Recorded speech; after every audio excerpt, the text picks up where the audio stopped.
It's great to be here on 14th and Mount Vernon.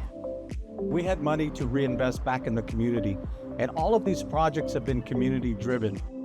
You look at the concrete behind us, you look at the scoreboard, what looks incredible. The new fencing, the batting cages, dugouts, these are all great investments. This is about reinvesting for our families, for generations to come. Let's respect our park, let's take care of it, and let's let the next generations have something nice. Not just for the families today, but for the families of the future.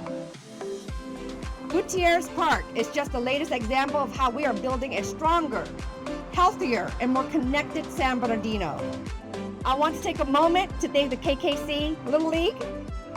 Thank you to the county and Supervisor Vice Chair Baca, whose support helped make this project possible.